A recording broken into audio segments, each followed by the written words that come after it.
বিসমিল্লাহির রহমানির রহিম। এমপিওভুক্ত সহকারী শিক্ষকরা যিনারা এন্ট্রি পর্যায়ে আছেন তাদের প্রতিদিন উন্নত বিশ্বের বেতনের হিসাব করলে কাজ করার কথা প্রতিদিন 3.5 মিনিট করে, কিন্তু এমপিওভুক্ত শিক্ষকরা পরিশ্রম করে 360 মিনিট অর্থাৎ 6 ঘন্টা। যেখানে সুইজারল্যান্ডের বেতনের তুলনায় আমাদের যে বেতন দেয়া হয়, এমপিওভুক্ত শিক্ষকদের প্রতিদিন পরিশ্রম করার কথা 3.5 3.5 মিনিটের একটু বেশি, বাট তারা পরিশ্রম করছে 100 গুণেরও বেশি অর্থাৎ 360 মিনিট। বিষয়টি হলো, সুইজারল্যান্ডের একজন সেকেন্ডারি স্কুল শিক্ষকের বেতন আমি যদি 14 লক্ষ টাকায় ধরি, মিনিমাম একটা রেঞ্জ আমরা ধরি তাহলে বাংলাদেশি একজন শিক্ষক বেতন পান 14,000 টাকা। এক মাসে মোট কর্মঘণ্টা 2 দিন করে বাদ দিলে 22 দিন হচ্ছে কর্মঘণ্টা করি। সুইজারল্যান্ডের একজন শিক্ষকের বেতন যেখানে মধ্যম লেভেলের, আমি কমই ধরলাম 14 লক্ষ টাকা, বাংলাদেশি একজন শিক্ষকের বেতন এন্ট্রি পর্যায়ে 14,000 টাকা এমপিওভুক্ত শিক্ষকদের বেতন। কারণ 97% এমপিওভুক্ত শিক্ষকরাই সেকেন্ডারি চালায়, তাদের হিসাবটাই করতে হবে, 3%-এর হিসাব করে লাভ নেই।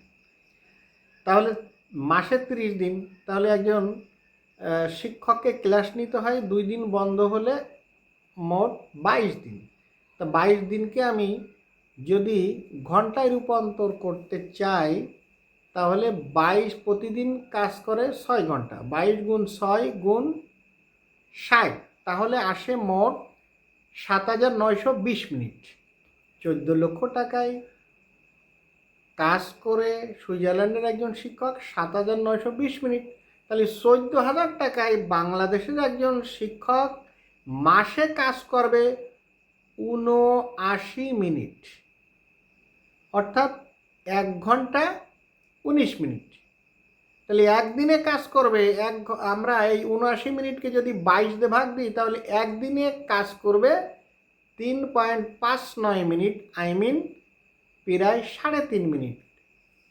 কিন্তু এমপিওভুক্ত শিক্ষকরা এই পর অনারিয়াম পেয়ে কাজ করতেছে 3.5 মিনিটের জায়গায় 360 মিনিট অর্থাৎ 6 ঘন্টা। এই হচ্ছে এমপিওভুক্ত শিক্ষকদের অবদান শিক্ষার প্রতি।